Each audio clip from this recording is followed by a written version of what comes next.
पावन चरित्र है श्री भक्त गोपाल चरवाहे का। पहले ऐसा हुआ करता था कि सबकी गायें जैसे चराए तो सब लोग अन्न आदि जो है उसके घर भिजवा देते थे और गायें छोड़ देते थे। वो ग्वाला ही कहा जाता था। सैकड़ों लोगों की गाय चराता था और उसके घर में अन्न आदि जो आवश्यक सामग्री है भिजवा दी जाती थी। ना तो एक अक्षर वो पढ़ा लिखा था और ना कभी उसने भगवान का नाम या कोई चर्चा सुनी थी। उसके कोई परमार्थ से संबंध ही नहीं था। बस गाय चराते थे, जंगल में रहते थे, पत्नी भोजन पहुंचा देती थी और परिवार चलाने के लिए गांव के लोग दे देते थे अन्न, क्योंकि सबकी गाय चराते थे। किसी धर्म का ज्ञान था न किसी साधना का ज्ञान था। एक दिन देखा जंगल से एक मंडली जा रही संतों के। ओ श्री राम जय जय राम, श्री राम जय राम, ऐसे कीर्तन। संत जन पहले मंडली बना के चलते थे तो नाम कीर्तन पद कीर्तन ऐसे। उसको बड़ा आनंद आया। उसको लगा कि इतने झूम झूम कर संत जन गा रहे हैं, किसी से बात नहीं की, पकड़ लिया। अब पूरा तो नहीं, बस उतना राम राम राम राम ऐसे करने लगा। देखो कई बार कहा है यदि आप बिना गुरु मंत्र के भी नाम जप करेंगे तो नाम जप आपको गुरु तक पहुंचा देगा, क्योंकि गुरु प्रदत्त नाम भगवत साक्षात्कार कराता है। 50 वर्ष की अवस्था लगभग हो गई थी। कभी कोई तीर्थ याटन, धर्म कार्य, शास्त्र स्वाध्याय, सत्संग कुछ नहीं। देखो कृपा, विश्वास। अब वो अलौकिक ढंग से नाम में मिठास लगने लगी उसको, तो जोर जोर से कभी कभी नाच पड़ता, चरवाहा है ना, गाता, तो और जो लोग थे उसका उपहास करते। अरे नरक में भी ठौर नहीं मिलेगी, जिंदगी में कुछ पुण्य नहीं किया, ये ऐसे लोग बहुत उपहास करने वाले। ऐसे करने से क्या मिलेगा, नाम से कुछ हो जाएगा। उसने कहा हमने तो कभी सोचा ही नहीं कि कुछ होगा, हम तो ऐसे ही गा रहे हैं। पर ये लोग उपहास कर रहे हैं, क्या गलत है क्या ऐसा गाना? जब तक दृढ़ ज्ञान नहीं होता तब तक माया फिसला सकती है। उसने कहा कि हम किसी लाभ के लिए, बैकुंठ जाने के लिए या कोई लाभ के लिए नहीं जपते, हमें तो अच्छा लगा, वो गा रहे थे संत जन तो हम गाने लगे। क्या सही में आप लोग समझते हैं कि ये गलत है? उनका तुम मूर्ख हो, तुम्हारी क्या समझ में आए? और उपहास करते उसका। उसके मन में एक बात आई, कोई ये प्रमाण दे दे मुझे कि ये जो मैं संतों के मुख से सुना नाम, ये परम सत्य है, ये परम सुखकारी है और इससे क्या वैकुंठ मिल जाएगा? कोई तो मिले मुझे। और जब किसी के हृदय में ऐसी आकांक्षा होती है तो वही मिल जाते हैं जो सबके हृदय की जानते हैं। एक दिन उसने देखा जब लोग दिल्ली की हंसी मजाक कर रहे थे, उसी समय एक लंगोटी पहने हुए, हाथ में कमंडल और दंड धारण किए हुए कोई वीतराग परमहंस दौड़ा, चरणों में गिर गया। महाराज महाराज, बस एक बात आप बता दीजिए, जो हम राम राम कह रहे हैं, ये लोग उपहास करते हैं, क्या इससे हमारा कल्याण हो जाएगा, वैकुंठ मिल जाएगा? तो उन्होंने कहा बेटा ये बहुत मंगल में भगवान का नाम है, पर हमें लगता है कि तुम्हें गुरुदेव की आवश्यकता है। यदि तुम गुरु कृपा पात्र बन जाओ तो इन उपहास करने वालों की बातें तुम्हारे मन में नहीं लगेंगी और निश्चित तुम्हें भगवत साक्षात्कार हो जाएगा। तो पैर पकड़ लिया और कहा महाराज आप ही गुरु बन जाओ ना हमारे, आप ही हमें मंत्र दे दो। तो उन्होंने कहा हम तो तीर्थ यात्रा में हैं, ऐसा हम नहीं कर सकते, पर यदि तुम भगवान से प्रार्थना करोगे तो तुम्हारे कल्याण के लिए सदगुरु प्राप्त हो जाएगा। इसलिए जैसे कोई पूछते किसको सदगुरु बनाऊं, तुम कहते किसी को नहीं, पहले भगवान को मानो, श्री हरि को, जगत गुरु श्री कृष्ण को, फिर उनसे प्रार्थना करो कि यदि आप आवश्यक समझते हो कि सदगुरु के रूप में आप आकर के हमारा कल्याण करेंगे तो मुझे पहुंचा दो या आप स्वयं आ जाओ। मैं नहीं खोज कर पाऊंगा, मेरी वो दृष्टि नहीं है कि मैं किसी महापुरुष को पहचान सकूं। मेरी वो दृष्टि नहीं है कि मैं किसी महापुरुष को पहचान सकूं। तुझे सदगुरु मिल जाएंगे। अब ऐसा कहकर वो अपने राह में चले तीर्थ यात्रा के लिए। अब वो खोजता, एकांत में बैठकर देखता, कभी कभी वो पेड़ पे चढ़ जाता कि कोई संत तो नहीं आ रहे हैं। अब उसके लिए वहां भोजन पहुंच जाता, पाता, गाय देखता और बस खोज करता कि सदगुरु आ जाए, सदगुरु आ जाए। बहुत समय व्यतीत हुआ पर उसका विश्वास नहीं टूटा कि संत ने कहा था कि तुम भावना करो कि सदगुरु आ जाएंगे।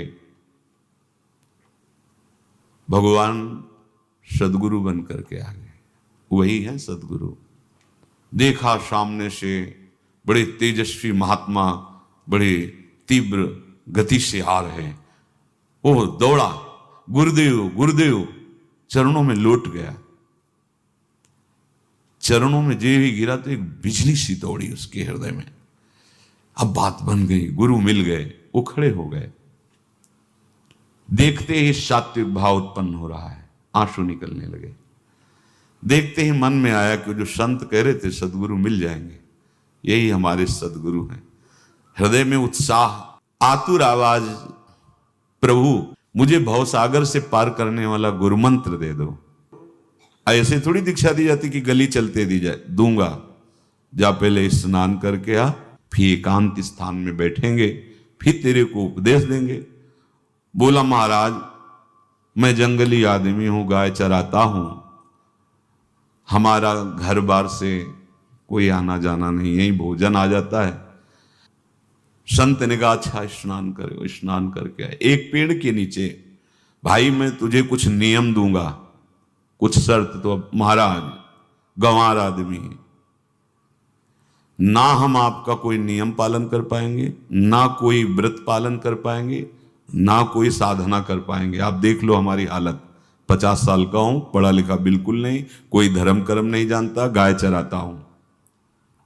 मुझसे बहुत बातें नहीं सदेंगी। अगर एक कोई बात बता दो तो प्रण करता हूं जिंदगी में प्राण त्याग सकता हूं, पर एक बात, कोई एक नियम कोई दे दो। हमें बहुत नियम तो नहीं समझ में आएंगे, एक कोई बात बता दो कि ऐसा कर लेना और मंत्र जपना, तो हम प्राण त्याग सकते, पर आपकी आज्ञा उल्लंघन, पर बहुत हम बातें नहीं मान पाएंगे क्योंकि हमारे इतना ज्ञान नहीं है। गोपाल के वचन सुन करके बहुत प्रसन्न हुए संत भगवान।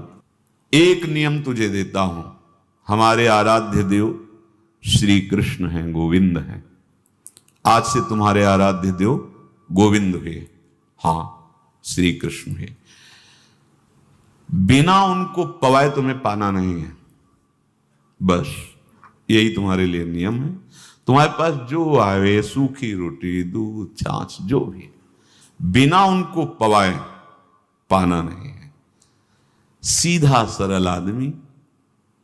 गुरुदेव प्राण चाहे चले जाएं, बिना उनको पवाए आज के बाद कभी जिह्वा पे कुछ नहीं जाएगा। ऐसा गुरुजन आदेश करते हैं वैष्णव मार्ग के पथिकों को कि जल भी बिना अर्पित किए मत पियो। अगर आप बिना अर्पित किए पीते हैं तो आपकी बुद्धि में इष्ट देव के प्रति ममत्व तो नहीं आ पाएगा, नहीं आ पाएगा। अब तो गोपाल नाच पड़ा कि गुरु मिल गए, गुरु मंत्र मिल गए और इष्ट का पहचान मिल गई। उसी समय घर से भोजन आया, वही कभी चटनी रोटी, ऐसे ही बैठा एकांत वृक्ष के नीचे। आओ गोविंद भोग पाओ। अब गोपाल विचार में लगा कि आ तो रहे हैं ही नहीं, और गुरुजी ने कहा बिना पवाए पाना नहीं। पूरा दिन व्यतीत हो गया। गुरुजी कह रहे थे घट घट में विराजमान भगवान है, तो कहीं से भी प्रकट हो सकते हैं। तो अंदर मंत्र जपता हो, कहता आओ भगवान पाओ आके। रात्रि हो गई, देखा पर वो नहीं आए, तो भोजन उठाया, गाय को पवा दिया। तो बहुत सी गायें थी, भूखा रह गया। दूसरे दिन फिर भोजन आया, एक पत्ता टोरा, जल से छिड़का पत्ते में और भोजन रखा। भगवान को फिर पुकारा, आओ प्रभु। गुरुदेव ने आज्ञा की बिना आपको पवाए हम अपनी जबान में नहीं रख सकते। शाम हो गई, रात्रि हो गई, फिर गौ को दे दिया, नहीं पाया। अब एक तो 50 वर्ष की अवस्था और गौओं के पीछे दौड़ना और भोजन पाना नहीं, शरीर में सामर्थ्य धीरे धीरे कम होने लगी। तीसरा दिन, चौथा दिन, पांचवा दिन, छठा दिन, सातवां दिन, दीनानाथ प्राण चाहे निकल जाए, हम गुरु की आज्ञा नहीं तोड़ सकते। अगर आप नहीं आएंगे तो भूखों मर जाऊंगा। पर हम ये बात देखो, ये बात चरवाहा है, कोई साधना पूर्व की नहीं। गौ सेवा के प्रताप से उससे संतों में प्रीति हो गई, नाम की कृपा से, गुरु की कृपा से नामी की प्राप्ति की चाह। ऐसे कई दिन व्यतीत होते गए, अस्थि मात्र होए रहे शरीरा। पूछते कि क्या बात है, भोजन तो हम रोज लाते हैं, आप रोज लेते हैं, क्या पाते नहीं? आपका विषय नहीं। एक भी शब्द नहीं बताया कि हमारी गुरु दीक्षा हो गई, गुरु जी ने कहा था पवा के पाना, और इतने दिन हो गए भगवान तो आ नहीं रहे, इसीलिए हम पा नहीं रहे, तो हमारी ये दशा है। देखो सबरी जी जब उनके गुरुदेव पधारने लगे तो चरणों में रो के गिरे कि प्रभु, इस पूरे विश्व में मुझ अधम को सिर्फ आप ही प्यार करने वाले, आप ही ने दुलार करके मुझे रखा, नहीं सब जगह ठोकर मिलती, कोई भी संत महात्मा हमारी तरफ देखना नहीं चाहते, और प्रभु आप जा रहे हो, आप कैसे जीवन? जानते हो क्या कहा? हम तो भजन के प्रभाव से भगवान के धाम जा रहे हैं बेटा, भगवान स्वयं चलकर तुम्हारे पास आएंगे। सबरी जी बहुत वर्षों तक कभी गुरु के वचनों पर अविश्वास नहीं हुआ, क्यों कहते थे भगवान आएंगे, रोज पावड़े डालती हूँ, सोहनी लगा के जल छिड़कती हूँ, रोज लगता है फुसला तो नहीं दिया गुरु जी ने? नहीं, गुरु के वचन भगवान आएंगे। शायद ऐसा वर्णन की शास्त्र हजार वर्ष सोचो जरा, और भगवान आए और सबरी को निहाल किया। ऐसे हो गुरुदेव ने कहा है भगवान आएंगे, जब तक वो ना पाएंगे तब तक हमने कहा है कि और उनका उद्देश्य अलग था कहने का कि आप भगवान को भोग लगा के पाइएगा और भजन कीजिएगा तो मंत्र के प्रभाव से तुम्हारे मानस पटल पर भगवान दिखने लगेंगे, ऐसा होता है। पर वो सीधा आदमी सीधा समझा, जब तक भगवान नहीं पाएंगे तब तक हमें नहीं पाना। 18 दिन बीत गए, 19वें दिन जब भोजन आया पेट की आंतें सब सिकुड़ गई थी। वैसे ही 50 वर्ष के थे, आंखें धस गई थी, उठने की ताकत नहीं। पत्नी ने फिर कहा कि आप कुछ तो बताइए कि क्या आपको कोई रोग हो रहा है, आप भोजन नहीं पा रहे, मैं रुक जाऊं यहीं आपकी सेवा के लिए या आप घर चलिए? कोई उत्तर नहीं, आप जाइए, हम ठीक हैं। ऐसा फिर धीरे से पत्ता लाए, छिड़का, भगवान आओ, पाओ आकर के। शाम हो गई, फिर गाय को दे दिया। विचार कर लिया कि अब मरना ही है, मुझ जैसे अधम के पास भगवान तो आएंगे नहीं, वो तो भगवान है, पर मैं अपने गुरु के वचन नहीं तोड़ सकता, मर चाहे जाऊं। 27 दिन व्यतीत हो गए, एक कवल भी अन्न नहीं पाया। न चलने की शक्ति थी, न पत्ता लाने की शक्ति थी, न जल छिड़कने की शक्ति थी। जिस पात्र में भोजन लाई थी, लेटे ही लेटे खोला और कहा प्रभु मुझे पता है आप इस शरीर से नहीं मिलोगे, पर आप जान लो मैं अपने गुरु की आज्ञा का उल्लंघन नहीं करूं। जैसे हम सोचे कि भगवान इतने निर्दयी कैसे हैं? नहीं निर्दयी, आत्मा को कुछ फर्क नहीं पड़ता, और शरीर ने जो किए हैं जन्म जन्मांतरों के, वो निष्ठा के कारण दुख नहीं पहुंचेगा, निष्ठावान को दुख नहीं सकता। देखा वही पीतांबर, वैसे ही मोर मुकुट, वही मुरली, वही करधनी, वैसे ही नूपुर, वैसे ललित त्रिभंगी। गुरुदेव ने जैसा वर्णन किया था वैसा ही सुंदर रूप गोपाल के सामने प्रभु मुखमंडल की मनोहरता देखकर निहाल हो गए। ए निहाल कर देंगे, थोड़ी पीड़ा सहना सीखो, सहत सहत बाढ़े भगति, ग्रह तन गुरु हितगार। मिल गए प्रभु, प्रभु दूर नहीं है, प्रिया प्रीतम बहुत कृपालु हैं। मानो करोड़ करोड़ काम की सौंदर्यता को हे करते हुए प्रभु के लावण्य का प्रकाश हो रहा है। मनहारिणी मुरली, जैसे कहा था अधरों में वैसे अधरों में विराजमान। अच्छा, खास बात ये, ना कोई गाय देख पा रही, नहीं कोई और चरवाहा देख पा रहा है। ये भगवान को, जैसे इस सभा में किसी से बात करें भगवान, किसी से मिले तो पास बैठा व्यक्ति भी नहीं देख पाएगा, ना जान पाएगा, क्योंकि प्राकृतिक इंद्रियां, प्राकृतिक शरीर, और वो चिदानंदमय, वो तो जिसको दर्शन देंगे तो पहले दृष्टि प्रदान करते हैं। भगवान जिससे मिलते हैं पहले दृष्टि प्रदान करते हैं, तो गुरु रूप से दृष्टि प्रदान, ये जो अंतर में पुकारा ना, वो अंतर दृष्टि खुल गई, सामने देखा। इतना सुंदर विश्व मोहिनी भगवान श्री हरि का ललित त्रिभंगी रूप कि गोपाल की आंखें नहीं टिकी। इतना सुंदर रूप, आंखें भगवान के तेज के आगे बंद हो गई।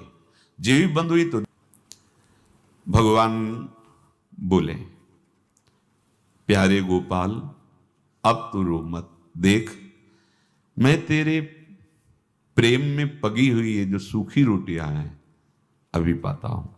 और भगवान बैठ गए और उसके घर की जो रोटी थी उसे